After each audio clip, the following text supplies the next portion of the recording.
네, 비하인드 뉴스 정치부 이성대 기자가 나와 있습니다. 시작할까요? 네, 첫 번째 이슈 바로 보겠습니다. 나경원의 라디오쇼.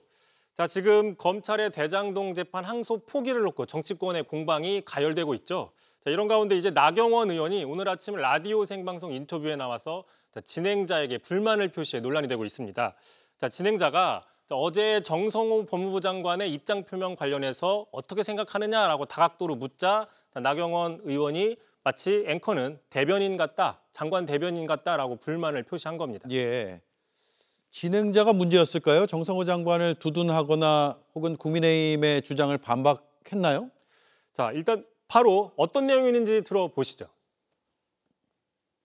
어제 정성호 장관이 이 검찰 수사의 문제점도 지적을 하면서 남욱 변호사를 위협했다는 거예요. 그리고 또 저는 오늘 앵커분의 질문 자체도 정성호 장관 대변인 같으세요. 지금 정성호 장관이 뭐라 했다 그걸 자꾸 반박하라 그러시는데요. 저는 사실 오늘 굉장히 실망스럽습니다. 예.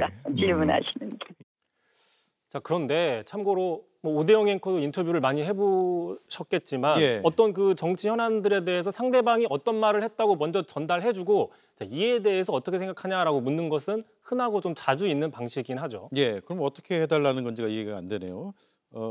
제가 봤을 땐 질문은 뭐 큰 문제는 없어 보이고 섭외를 했다는 것 자체가 발언의 기회를 주는 거잖아요. 그런데 장관의 대변인 같다, 실망이다라고 하는 게 선뜻 이해가 되지 않습니다. 자, 게다가 지금 국민의힘 지금 검찰의 항소 포기 뒤에는 법무부 또는 정권의 외압이 있었다라고 주장하고 있는 상황이죠. 예. 자, 이런 상황에서 그 핵심 당사자이죠. 바로 법무부 장관이 직접 외압이 없었다라고 해명한 터라서 자, 언론에서는 그럼 다시 한번 국민의힘의 입장을 물어보는 게 어떻게 보면 당연할 수 있는 수준인데 자, 이에 대해서 마치 진행자가 장관의 대변인 같다라고 이야기하는 것은 좀 부적절한 게 아니냐라는 지적이 나오고 있고요. 예. 자, 게다가 이 인터뷰 직전에 민주당의 박주민 의원이 나와서도 같은 질문을 받았기 때문에 저 질문 자체가 과연 편파적인지도 따져봐야 된다는 분석이 있습니다. 네, 인터뷰는 시청자를 대신해서 국민의 눈높이에 맞춰서 물어보는 것이고 만약에 질문이 못마땅하더라도 본인의 입장을 차분히 설명하면 되는데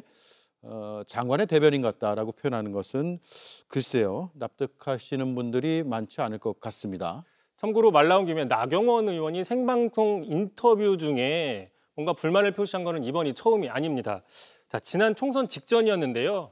한 공중파 라디오 인터뷰에서 당시 그 이종섭 호주 대사 지명 논란 같은 이런 질문들을 받고 자, 왜 지지율을 떨어뜨리는 질문만 하느냐라고 공개적으로 불만을 표시한 적이 있었고요. 예. 또 올해 초였습니다.